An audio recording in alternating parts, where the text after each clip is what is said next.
आज के मुख्य समाचार। बल्देहा में एचआरटीसी बस और निजी वाहन की टक्कर।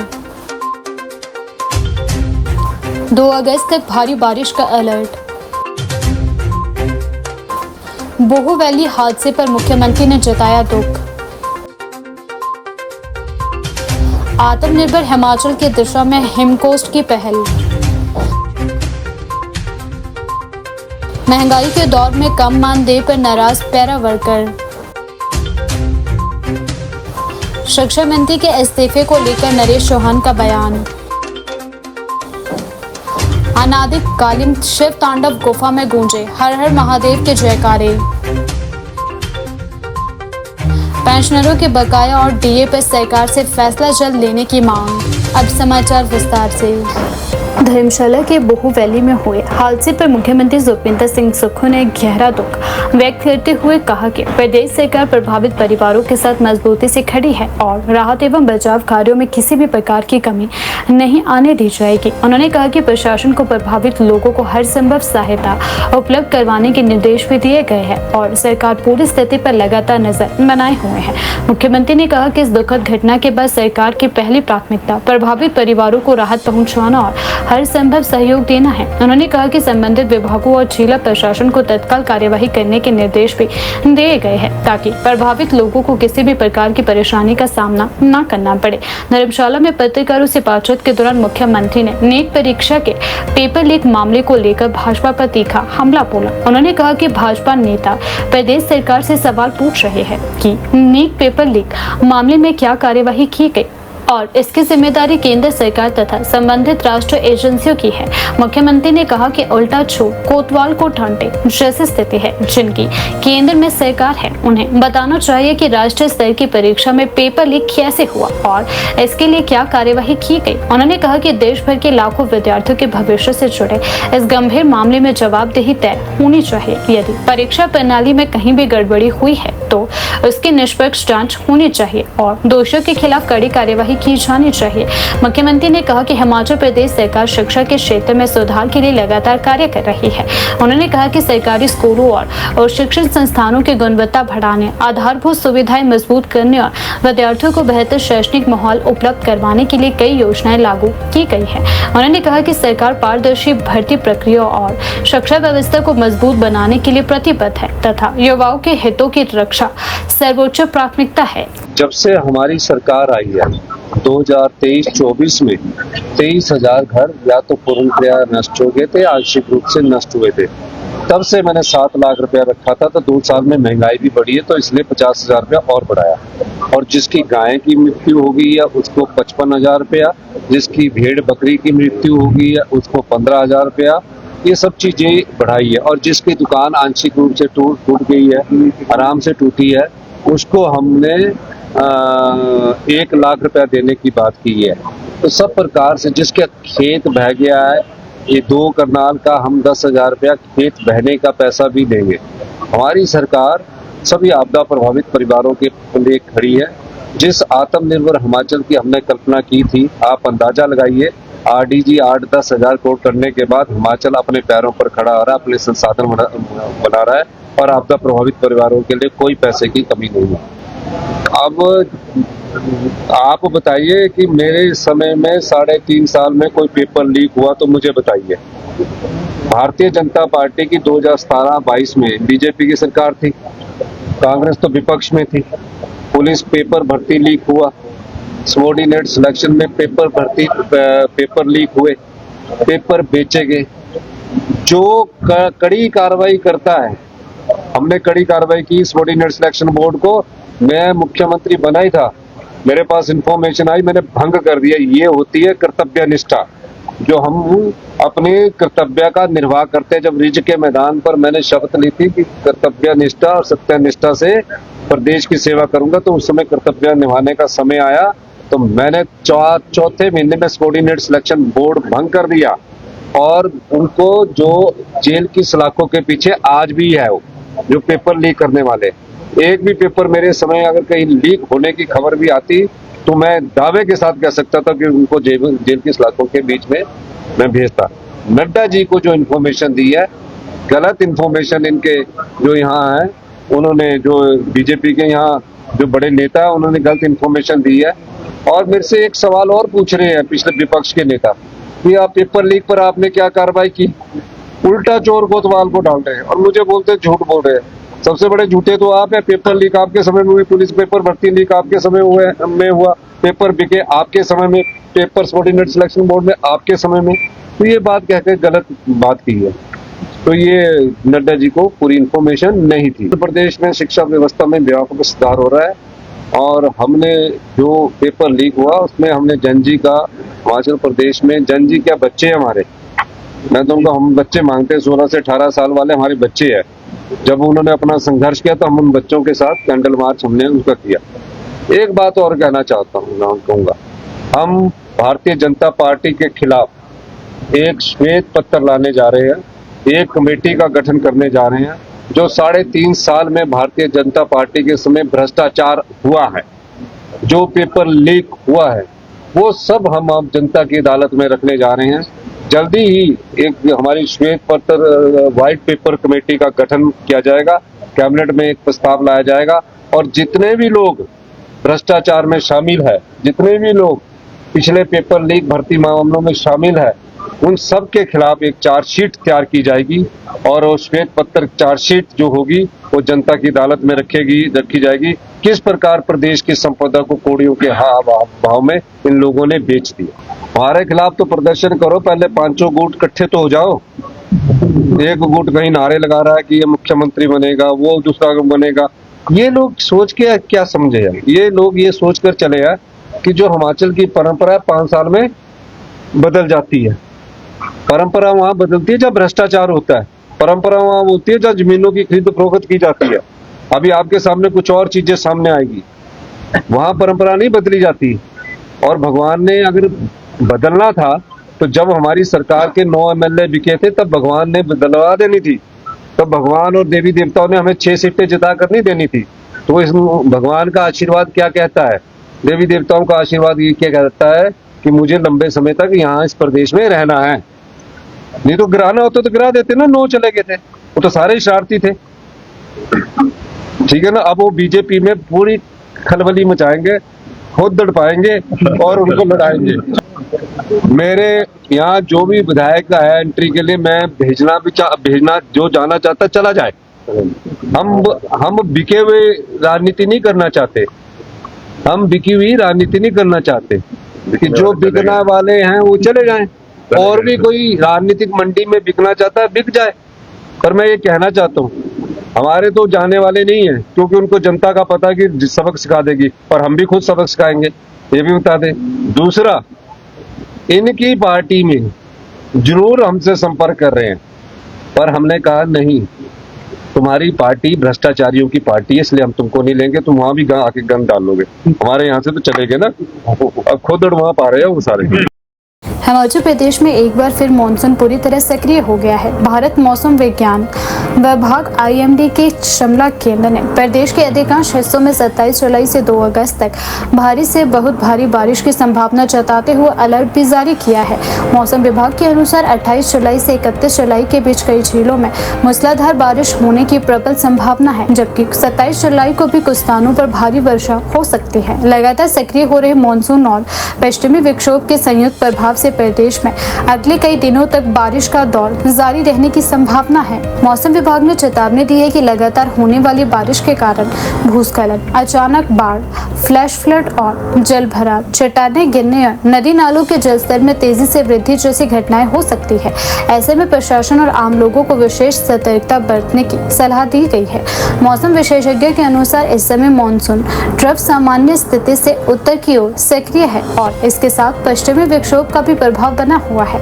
इन दोनों मौसम प्रणालियों के सक्रिय होने से प्रदेश के मैदानी, मध्य पर्वतीय और उच्च पर्वतीय क्षेत्रों में व्यापक वर्षा होने की संभावना है। विशेषज्ञ का कहना है कि अगले 4 से 5 दिन प्रदेश के काफी संवेदनशील रहेंगे। पहाड़ी क्षेत्रों में लगातार वर्षा के कारण भूस्खलन की घटनाएं बढ़ सकती है, जबकि निचले क्षेत्रों में जल भराव और फ्लैश फ्लड का खतरा भी बना रहेगा। पिछले 24 घंटों के दौरान प्रदेश के कई हिस्सों में अच्छी बारिश दर्ज की गई। सबसे अधिक वर्षा सोलन जिले के कंडा भेड़ाघाट में 106.4 मिलीमीटर रिकॉर्ड की गई है, जो भारी बारिश की श्रेणी में आती है। इसके अलावा बिलासपुर जिले के काहू में 40.2 मिलीमीटर, कुल्लू के कोठी में 39.2, शिमला जिले के सराहन में 34.5, मंडी के जोगिंदरनगर में 31 मिलीमीटर, सिरमौर जिले के जट्टो बैराज में 24.4 मिलीमीटर तथा राजधानी शिमला में 16.8 मिलीमीटर बारिश दर्ज की गई है। लगातार हो रही वर्षा के कारण प्रदेश के कई नदी नालों का जल स्तर भी बढ़ने लगा है। पहाड़ी क्षेत्रों में छोटे छोटे खड्ड और नाले भी उफान पर आ सकते हैं। ऐसे में प्रशासन ने लोगों से नदी नालों के किनारे जाने से बचने की अपील भी की है। मौसम विभाग के अनुसार 28, 29, 30 और 31 जुलाई के दौरान प्रदेश के कई जिलों में भारी से बहुत भारी वर्षा की संभावना बनी रहेगी। इस दौरान कुछ क्षेत्रों में अत्यधिक वर्षा भी हो सकती है, जिससे सामान्य जनजीवन प्रभावित होने की आशंका है।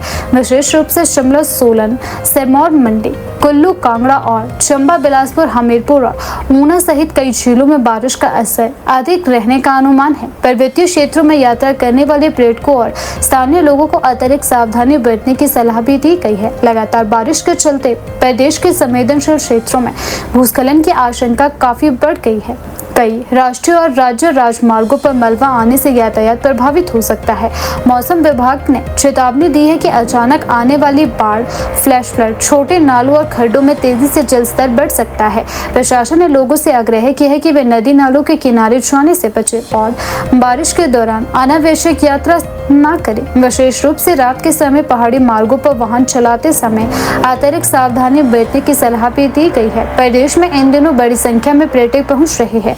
मौसम विभाग ने पर्यटकों को सलाह दी है कि वे यात्रा पर निकलने से पहले मौसम का पूर्वानुमान अवश्य देखें। भूस्खलन संभावित क्षेत्रों, झरनों, नदी नालों और तथा पहाड़ी ढलानों के समीप जाने से बचे। प्रशासन ने होटल संचालकों और पर्यटन व्यवसाय से जुड़े लोगों से आग्रह किया है कि वे पर्यटकों को मौसम की स्थिति की सही जानकारी उपलब्ध करवाएं। लगातार बारिश के कारण प्रदेश के अधिकांश हिस्सों में तापमान में भी गिरावट दर्ज की गई है। मौसम विभाग के अनुसार प्रदेश का सर्वाधिक अधिकतम तापमान ऊना में 34.6 डिग्री सेल्सियस रिकॉर्ड किया गया, जबकि सबसे कम न्यूनतम तापमान लाहौल स्पीति के कुकुमसेरी में 12.4 डिग्री सेल्सियस दर्ज किया गया है। बारिश के कारण राजधानी शिमला सहित कई शहरों में मौसम सुहावना हो गया है। लोगों को उमस और बढ़ती गर्मी से भी राहत मिली है। सिरमौर जिला मुख्यालय, नाहन और इसके आसपास के क्षेत्रों में सोमवार सुबह मौसम ने अचानक करवट ली। सुबह करीब 10:30 बजे आसमान में घने बादल छा गए और कुछ ही देर बाद झमाझम बारिश भी शुरू हो गई। तेज बारिश ने पूरे शहर का मौसम खुशनुमा कर दिया और कई दिनों से लोगों को परेशान कर रही उमस भरी गर्मी से राहत भी मिली है। मौसम विभाग और राज्य आपदा प्रबंधन प्राधिकरण ने प्रदेशवासियों पर्यटकों से अपील की है कि वे खराब मौसम के दौरान अनावश्यक यात्रा से बचें। नदी नालों, झरनों और भूस्खलन संभावित क्षेत्रों के आसपास न जाएं। पहाड़ी मार्गों पर वाहन चलाते समय गति नियंत्रित रखें और मौसम विभाग तथा जिला प्रशासन द्वारा जारी दिशा निर्देशों का पालन करें।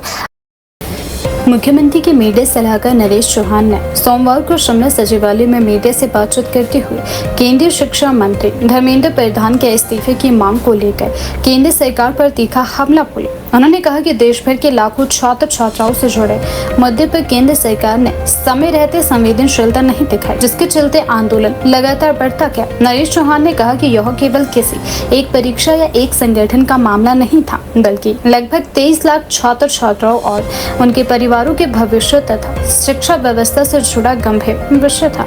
उन्होंने आरोप लगाया कि छात्रों और युवाओं की चिंताओं को गंभीरता से लेने के बजाय केंद्र सरकार ने पूरे मामले की अनदेखी करी। उन्होंने कहा कि लोकतांत्रिक व्यवस्था में जब बड़ी संख्या में छात्र और युवा अपनी मांगों को लेकर सड़कों पर उतरते हैं, तो सरकार की जिम्मेदारी होती है कि वह उनसे संवाद स्थापित करे और उनकी समस्याओं का समाधान निकाले, लेकिन दुर्भाग्यपूर्ण रूप से ऐसा नहीं किया गया। नरेश चौहान ने दिल्ली में प्रदर्शन कर रहे छात्रों और युवाओं पर हुई पुलिस कार्यवाही की आलोचना करते हुए कहा कि आंदोलन कर रहे विद्यार्थियों पर जिस प्रकार लाठीचार्ज किया गया और उनके साथ मारपीट भी की गई, वह पूरी तरह अनुचित है। उन्होंने कहा कि लोकतंत्र में शांतिपूर्ण ढंग से अपनी बात रखने का अधिकार प्रत्येक नागरिक को प्राप्त है। यदि छात्र अपने भविष्य को लेकर चिंतित होकर प्रदर्शन कर रहे थे तो सरकार को उनकी बात सुननी चाहिए थी, न कि उनके खिलाफ बल प्रयोग करना चाहिए था। उन्होंने कहा कि छात्रों पर बल प्रयोग लोकतांत्रिक परंपराओं के अनुरूप नहीं है और इससे सरकार की कार्यशैली पर भी गंभीर सवाल खड़े होते हैं। मुख्यमंत्री के मीडिया सलाहकार ने कहा कि यदि केंद्रीय शिक्षा मंत्री धर्मेंद्र प्रधान ने मामले की शुरुआत में ही नैतिक जिम्मेदारी स्वीकार करते हुए इस्तीफा दे दिया होता तो हालात इतने गंभीर नहीं होते और आंदोलन भी इतना लंबा नहीं चलता। उन्होंने कहा कि सार्वजनिक जीवन में जवाबदेही और नैतिकता अत्यंत महत्वपूर्ण होती है। किसी भी बड़े विवाद या व्यवस्था संबंधित चूक की स्थिति में संबंधित मंत्री को जिम्मेदारी स्वीकार करनी चाहिए। उनका कहना था कि समय रहते उचित निर्णय लिया जाता तो छात्रों और अभिभावकों में फैली चिंता को काफी हद तक कम किया जा सकता था। नरेश चौहान ने दावा किया कि देश भर में छात्रों और युवाओं द्वारा चलाए गए आंदोलन ने केंद्र सरकार को अपने फैसलों पर पुनर्विचार करने के लिए मजबूर किया। देखो, जो पिछले दिनों हिंदुस्तान के युवा स्टूडेंट्स लाखों की संख्या में प्रदर्शन कर रहे थे, चाहे जंतर मंतर की बात करें चाहे देश के दूसरे शहरों की बात करें, उनका जो मुद्दा था वो व्यवस्थाओं को बदलने के लिए था। कि जिस प्रकार से नीट का पेपर लीक हुआ, 23 लाख बच्चे सीधे तौर पे इफेक्टिव और उनकी परिवार, और लगातार ये पेपर लीक हो रहे थे। या सीबीएसई में जो चला बाद में उसमें जो और इशू था, तो उसको लेके एक बहुत अच्छा आंदोलन देश के अंदर हुआ और वो एक व्यवस्था को बदलने की बात कर रहे थे। लेकिन सरकार ने उसको गंभीरता से नहीं लिया। ये सरकार की जिम्मेवारी थी, जो सत्ता में लोग बैठे हैं दिल्ली में, कि इस व्यवस्था को बदले, पेपर लीक ना हो। लाखों बच्चों का भविष्य इससे जुड़ा, 5-5 साल तक मेहनत करते हैं, डॉक्टर बनना चाहते हैं, उनके पेरेंट्स का मेहनत करते हैं, और उसके बावजूद जो परिस्थितियां बनी, दोबारा 30 बच्चों ने जो है आत्महत्या की, जो बहुत दुखद था। अब वो उसको लेके आंदोलन कर रहे थे। सरकार को चाहिए था कि उनसे बातचीत करते। उसके बाद सोनम वांगचुक बैठे, उनको किसी ने नहीं पूछा। तो सरकार का अहम था, लोकतंत्र की जीत हुई है। जिस प्रकार से जो मांगे थी, एजुकेशन मिनिस्टर का इस्तीफा हुआ और बाकी मांगों पे कानून आगे जल्दी से काम करेगा। यही काम अगर सरकार पहले करती तो ऐसी परिस्थितियां नहीं होनी थी। तो ये नरेंद्र मोदी जी की सरकार का जो अहम था वो टूटा है और देश के अंदर लोकतंत्र स्थापित हुआ है, लोकतंत्र मजबूत हुआ है। लोगों की, उन बच्चों को मैं बधाई देता हूं, उन युवा साथियों को जिन्होंने एक अच्छे से कॉज के लिए शांतिपूर्वक तरीके से इस प्रदर्शन को सफलता तक पहुंचाया। दूसरी बात रही कि राहुल गांधी जी ने इस मूवमेंट में, जैसे एज यूजुअल, राहुल गांधी जी हर उस वर्ग के साथ है जिनकी आवाज कोई नहीं सुनता, उनकी आवाज राहुल गांधी बनते हैं। इस मूवमेंट में भी राहुल गांधी जी ने पहले दिन से युवा साथियों का इस मुद्दे पे साथ दिया। और साथ में बात हुई कि जब बच्चों पे लाठीचार्ज किया गया, वो बहुत ही शर्मनाक था। बहुत बुरी तरह छोटे छोटे बच्चों को और बच्चियों की पिटाई की गई। सरकार का मॉडल था कि हम इनको पिटाई करके भगा देंगे और इस आंदोलन को खत्म कर देंगे। वो उल्टा पड़ा और साथ में जो है उसकी जवाबदेही तय होनी चाहिए कि वो ऑर्डर किसके थे। क्या वो होम मिनिस्टर साहब के ऑर्डर थे, उनके अंडर दिल्ली पुलिस है? ये जवाबदेही होनी चाहिए। उसके लिए देश के युवा साथियों से और देश से कौन माफी मांगेगा? क्या होम मिनिस्टर मांगेंगे या देश के प्रधानमंत्री? कि जिस ढंग से आपने छोटे छोटे बच्चों के ऊपर जो अत्याचार किया, वो अपने आप में उसकी उस वक्त भी निंदा हुई और स्वाभाविक तौर पे उसके बाद पूरे देश के अंदर उस बात को लेकर गुस्सा भी था। तो ये एक बार फिर से इससे लोकतंत्र को मजबूती मिली है। जो लोकतंत्र को लगातार कमजोर करना चाह रहे थे, उनके लिए ये सबक सीखने की जरूरत। हिमाचल प्रदेश के धर्मशाला में जल शक्ति विभाग के पैरा वर्करों ने प्रेस वार्ता आयोजित कर अपनी लंबित मांगों को एक बार फिर सरकार के समक्ष प्रमुखता से उठाया। इस दौरान पैरा वर्कर्स ने कहा कि वे वर्षों से विभाग में अपनी सेवाएं दे रहे हैं, लेकिन आज भी उन्हें बेहद कम मानदेय पर कार्य करना पड़ रहा है। बढ़ती महंगाई के दौर में 6 से 7 हजार रुपए प्रति माह में परिवार का गुजारा करना लगभग असंभव हो गया है। उन्होंने सरकार से जल्द ठोस निर्णय लेकर उनकी समस्याओं का समाधान करने की मांग की है। प्रेस वार्ता के दौरान पैरा वर्कर्स ने कहा कि वे प्रदेश सरकार, उप मुख्यमंत्री और विधायक RS पाली का आभार व्यक्त करते हैं, क्योंकि विधानसभा सत्र के दौरान उनके समस्याओं को उनके द्वारा प्रमुखता से उठाया गया। उन्होंने कहा कि वर्षों से पैरा वर्कर अपनी मांगों को लेकर संघर्ष कर रहे रही है और पहली बार विधानसभा के भीतर उनकी आवाज प्रभावी ढंग से उठाई गई, जिससे उन्हें उम्मीद जगी है कि सरकार उनकी मांगों पर सकारात्मक निर्णय लेगी। पैरा वर्कर्स ने कहा कि विधायक RS बाली ने विधानसभा में जल शक्ति विभाग के पैरा कर्मचारियों की स्थिति को सरकार के सामने रखा और उनकी समस्या को गंभीरता से उठाया। इसके लिए वे उनका विशेष धन्यवाद कहते हैं। साथ ही उप मुख्यमंत्री मुकेश अग्निहोत्री का भी उनके द्वारा आभार व्यक्त किया गया। उन्होंने कहा कि उन्हें उम्मीद है कि सरकार संवेदनशीलता दिखाते हुए जल्द कोई सकारात्मक फैसला लेगी। उन्होंने कहा कि सरकार यदि उनके हित में निर्णय लेती है तो इससे हजारों परिवारों को राहत मिलेगी जो वर्षों से आर्थिक कठिनाइयों का सामना कर रही है। प्रेस वार्ता के दौरान पैरा वर्कर्स ने कहा कि वे अपनी आर्थिक स्थिति का जिक्र कर रहे हैं कि वर्तमान समय में उन्हें मिलने वाला 6 से 7 हजार रुपए का मानदेय किसी भी परिवार के लिए पर्याप्त नहीं है। उनका कहना है कि आज महंगाई लगातार बढ़ रही है। रसोई गैस, खाद्य सामग्री, बच्चों की पढ़ाई, बिजली पानी के बिल, चिकित्सा खर्च और अन्य दैनिक जरूरतों का खर्च लगातार बढ़ रहा है। उन्होंने कहा कि इतने कम मानदेय में परिवार की बुनियादी जरूरतें पूरी करना मुश्किल हो गया है। कई पैरा वर्कर कर्ज लेकर अपने परिवार का पालन पोषण करने को मजबूर है, जबकि कुछ को अतिरिक्त रोजगार की तलाश करनी पड़ रही है। उनका कहना है कि जब स्थायी कर्मचारियों की तुलना में वे समान जिम्मेदारी निभाते हैं तो उन्हें सम्मानजनक वेतन और रोजगार सुरक्षा मिलनी चाहिए। पैरा पंपरेटर, पैरा फीटर, कर्मचारी संघर्ष मोर्चा डिस्ट्रिक्ट सेक्रेटरी और हमारी जो प्रमुख मांगे हैं सर वो सरकार से है और हमारा जो RS बाली जी का और उप मुख्यमंत्री मुकेश अग्निहोत्री जी का धन्यवाद करना हमारा मेन जो मुद्दा है सर, क्योंकि हमारा जो विधानसभा सत्र जो शीतकालीन सत्र धर्मशाला में चला उसमें जो है RS बाली जी ने 68 विधायकों में जो है वो आज उठाई और हमारा मुद्दा जो है सरकार के समक्ष रखा।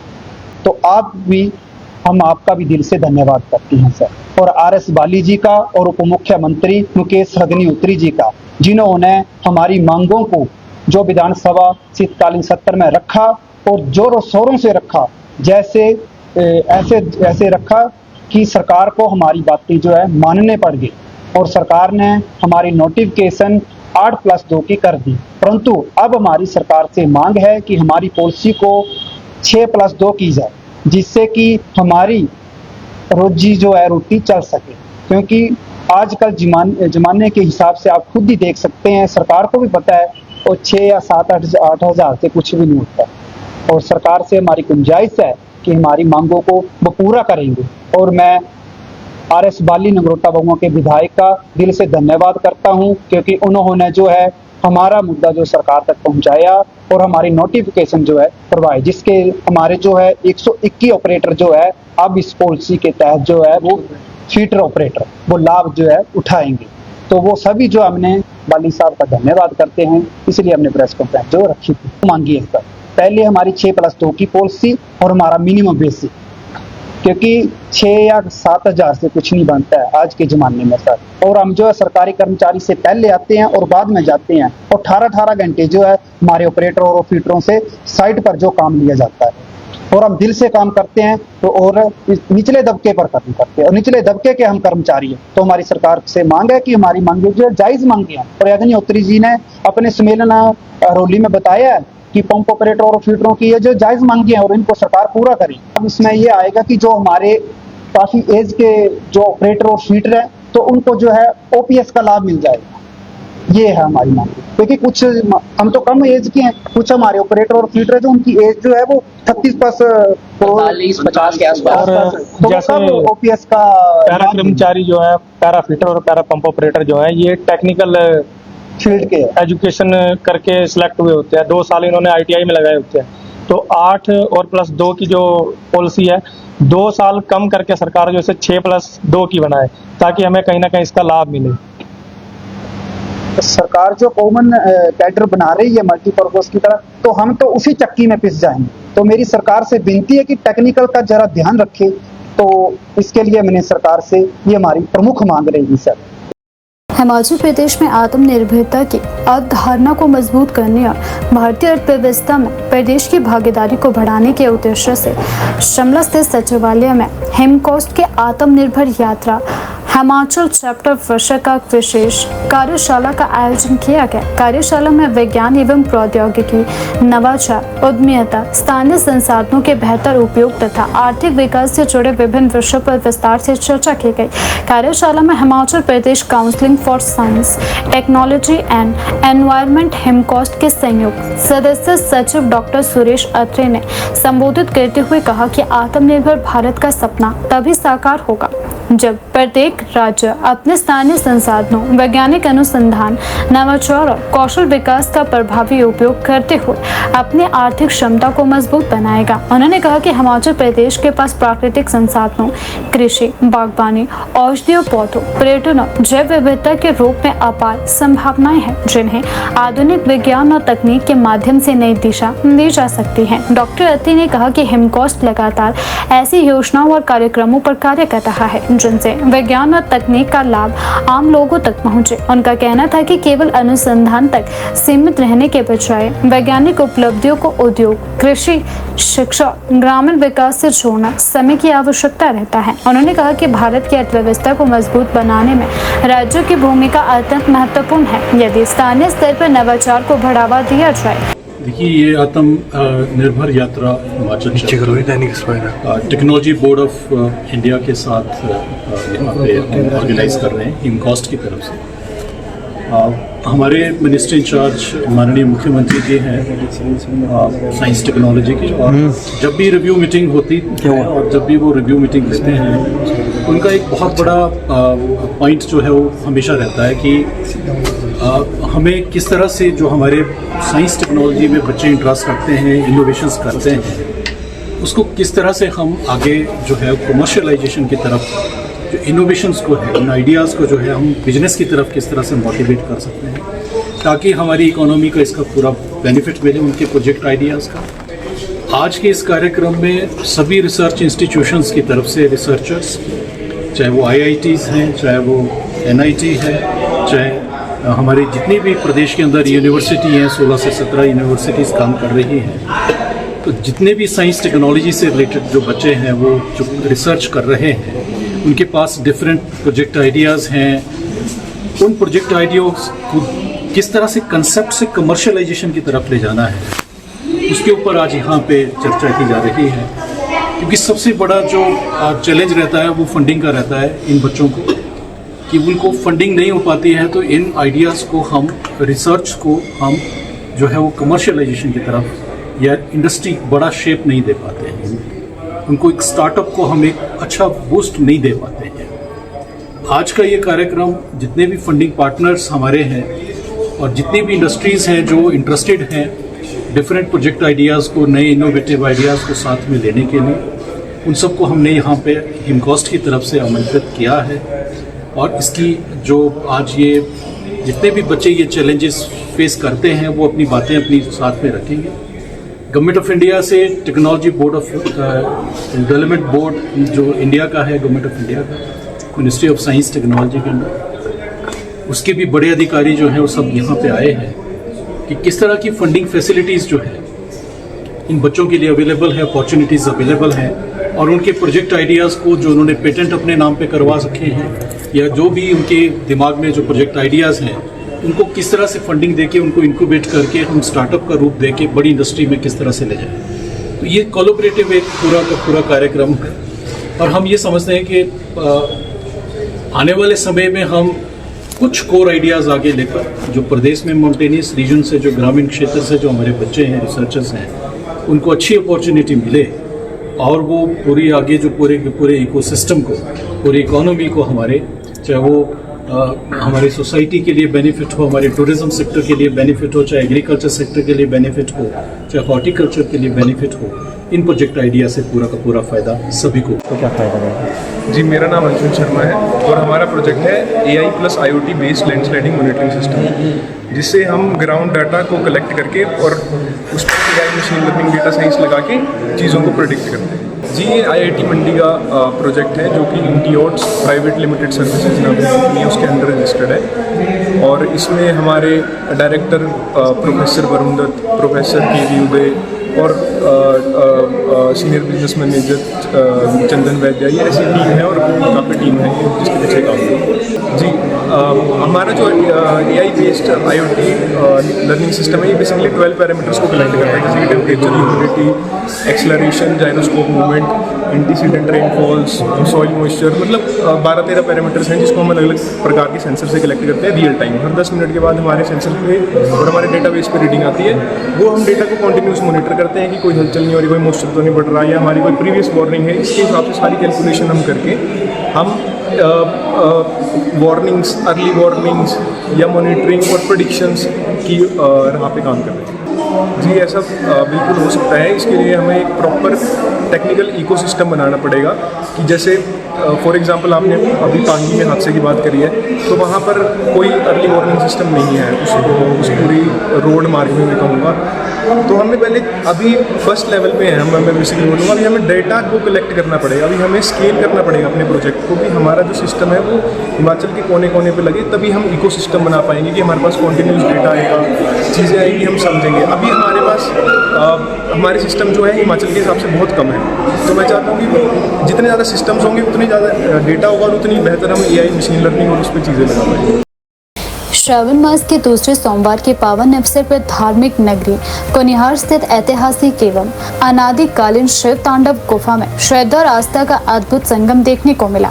सुबह से ही क्षेत्र सहित दूर दराज के इलाकों से बड़ी संख्या में श्रद्धालु भगवान भोलेनाथ के दर्शन और पूजा अर्चना के लिए गुफा परिसर पहुंचे। पूरे दिन मंदिर परिसर में हर हर महादेव और बम बम बोले के जयकारों से मंदिर गूंजता रहा। श्रावण मास के विशेष अवसर पर शंभु परिवार गुफा विकास समिति के सौजन्य से धार्मिक अनुष्ठानों, विशेष यज्ञ हवन, विशाल भंडारे और भव्य भजन संध्या का आयोजन किया गया। पूरे आयोजन में श्रद्धालुओं की भारी भागीदारी देखने को मिली और वातावरण पूरी तरह शिवमय बना रहा। कार्यक्रम का शुभारंभ प्रातः काल वैदिक मंत्रोच्चारण और विधि विधान के साथ भगवान शिव के पूजन अर्चन से हुआ। मंदिर के पुजारियों ने श्रद्धालुओं की मौजूदगी में भोलेनाथ का अभिषेक कर विशेष पूजा संपन्न करवाई। इसके बाद आयोजित यज्ञ एवं हवन में समिति के पदाधिकारियों, स्थानीय गणमान्य व्यक्तियों तथा श्रद्धालुओं ने आहुति अर्पित करते हुए प्रदेश, देश और विश्व के सुख, शांति, समृद्धि तथा मानव कल्याण की कामना की। श्रद्धालुओं ने भगवान शिव का जलाभिषेक कर बेलपत्र, धूतरा, भांग और पुष्प और फल अर्पित किए। श्रावण मास के दूसरे सोमवार को लेकर श्रद्धालुओं में विशेष उत्साह देखने को मिला और पूरे दिन मंदिर में दर्शन के लिए लंबी कतारें भी देखने को मिली। धार्मिक अनुष्ठानों के उपरांत भगवान शिव को भोग अर्पित किया गया, जिसके बाद विशाल भंडारे का शुभारंभ हुआ। श्रद्धालुओं ने अनुशासित ढंग से पंक्तियों में बैठकर महाप्रसाद ग्रहण किया। समिति के स्वयं सेवकों ने पूरे आयोजन के दौरान भोजन वितरण, पेयजल और अन्य व्यवस्थाओं को सुचारू बनाए रखा। भंडारे में क्षेत्र के अलावा आसपास के गाँव और अन्य जिलों से पहुंचे श्रद्धालुओं ने भी भाग लिया। दिन भर श्रद्धालुओं का आना जाना लगा रहा और भंडारे का क्रम देर तक जारी रहा। दोपहर बाद करीब 4 बजे शिव तांडव गुफा परिसर में भव्य भजन संध्या का आयोजन भी किया गया, जिसने पूरे वातावरण को भक्ति रस में डुबो दिया। स्वर संगीत साधना धर्मपुर की संगीत मंडली ने भगवान शिव की महिमा का गुणगान करते हुए एक से बढ़कर एक भजन प्रस्तुत किए। प्रसिद्ध भजन गायकों ने अपनी मधुर आवाज से शिव भक्ति की ऐसी रसधारा प्रवाहित की। भोलेनाथ, शिव शंकर, बम बम भोले और अन्य लोकप्रिय भजनों की प्रस्तुतियों पर श्रद्धालु देर शाम तक भक्ति में लीन रहे। धार्मिक आयोजन शांतिपूर्ण और श्रद्धापूर्ण वातावरण में संपन्न हुआ। समिति की ओर से श्रद्धालुओं के लिए पेयजल, बैठने की व्यवस्था, प्रसाद वितरण तथा अन्य आवश्यक सुविधाओं का भी विशेष प्रबंध किया गया।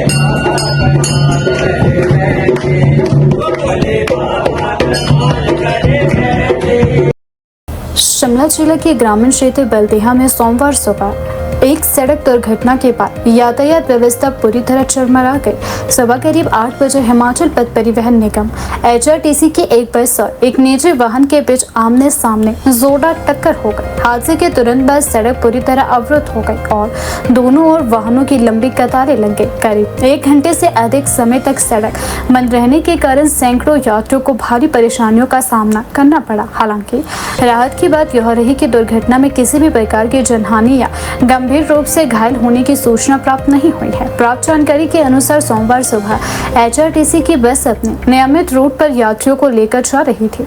इसी दौरान बल्देहा क्षेत्र में सामने से आ रही एक निजी वाहन के साथ उसकी जोरदार टक्कर हो गई। टक्कर इतनी तेज थी कि दोनों वाहन सड़क के बीचों बीच रुक गए। चूंकि यह मार्ग पहले से ही तंग है, इसीलिए दोनों वाहनों के सड़क पर रुकते ही यातायात व्यवस्था पूरी तरह ठप हो गई।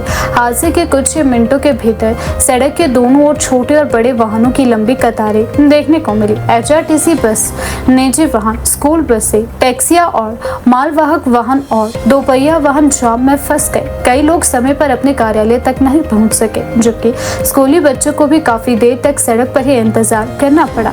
लोगों के अनुसार दुर्घटना के बाद मौके पर अफरा तफरी का माहौल भी देखने को मिला। स्थानीय ग्रामीण तुरंत घटना स्थल पर पहुंचे और दोनों वाहनों में सवार लोगों को बाहर निकाला गया। लोगों ने यातायात को किसी तरह आंशिक रूप से बहाल करने का प्रयास भी किया, लेकिन सड़क तंग होने के कारण यह संभव नहीं हो पाया। दुर्घटना के बाद स्थानीय लोगों ने तुरंत पुलिस और प्रशासन को भी सूचना दी। पुलिस के मौके पर पहुंचने का इंतजार भी किया गया ताकि दुर्घटना संबंधित आवश्यक कानूनी कार्यवाही पूरी कर दोनों वाहनों को हटाया जा सके और यातायात सामान्य किया जा सके। घटना के लगभग 1 घंटे के बाद भी सड़क पूरी तरह अवरुद्ध रही। लोगों का कहना था कि यदि पुलिस और संबंधित विभाग की टीम समय पर पहुंच जाती तो यातायात जल्दी बहाल हो सकता था। जाम के कारण दोनों ओर वाहनों की संख्या लगातार बढ़ती चली गई। सुबह का समय होने के कारण इस सड़क पर यातायात का दबाव सामान्य दिनों की तुलना में अधिक रहता है। बड़ी संख्या में विद्यार्थी स्कूलों की ओर जा रहे थे, जबकि सरकारी और निजी कार्यालयों में कार्यरत कर्मचारी भी इसी मार्ग से शिमला की ओर रवाना हुए थे।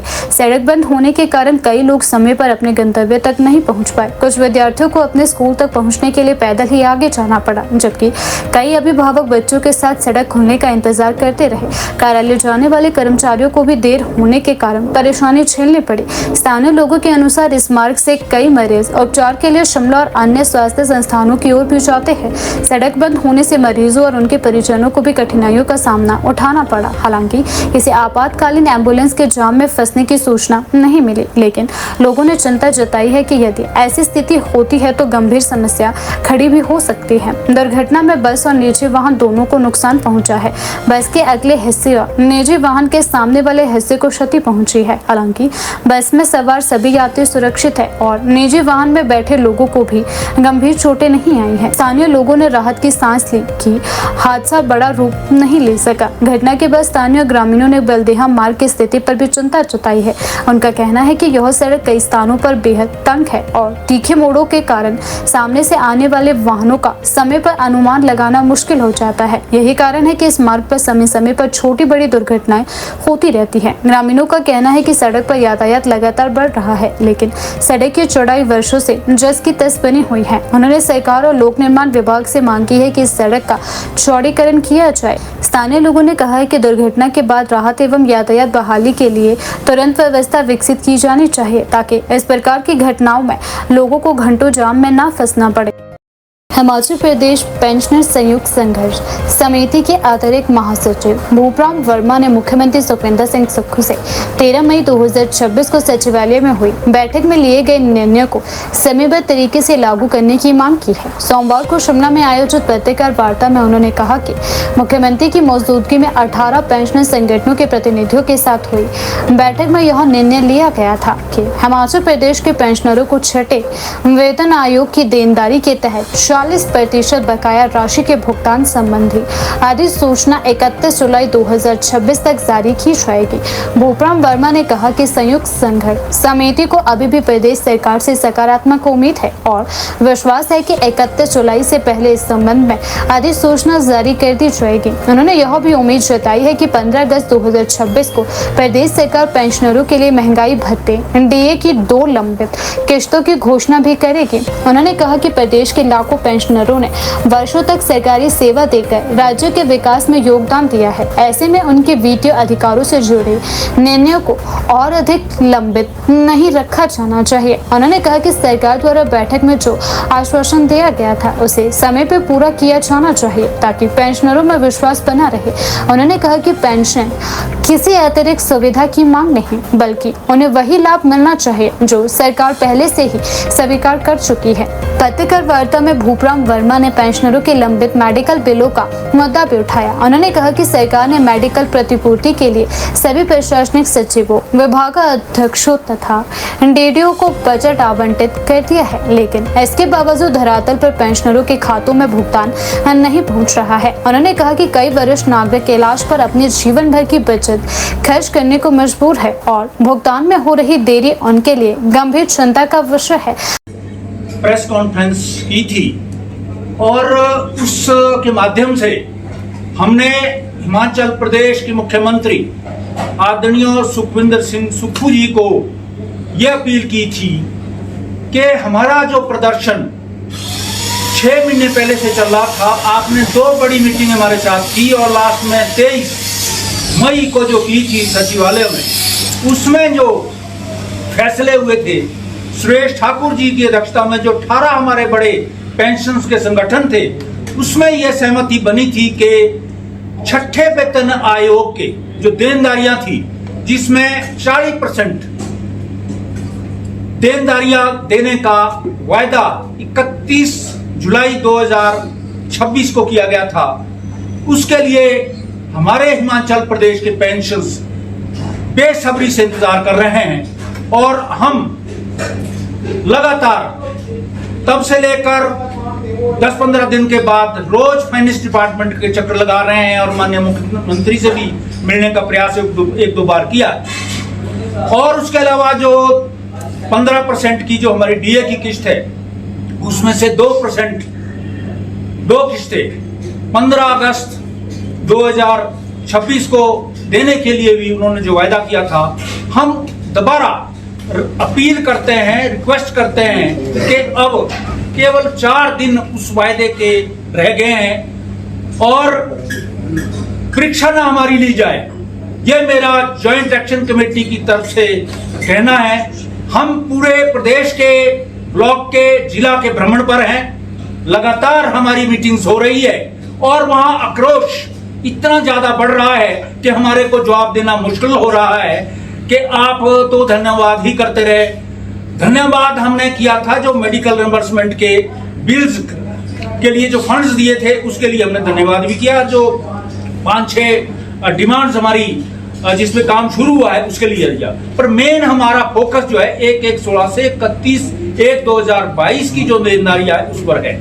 तो मेरा आज एक अल्टीमेटम है, एक यहां से इशारा है ज्वाइंट एक्शन कमेटी की तरफ से कि माननीय मुख्यमंत्री महोदय, आपसे निवेदन फिर से है कि 31 से पहले नोटिफिकेशन जारी कर दी जाए, अन्यथा हमारा एक राज्य स्तरीय सम्मेलन 18 संगठनों का शाहपुर में 8 अगस्त को होना निश्चित हुआ है, जिसमें हमारी अगली रणनीति तय की जाए और उसमें बड़े ऐसे कोई कदम हम लेने जा रहे होंगे अगर ये नोटिफिकेशन 31 जुलाई 2026 को नहीं होती है।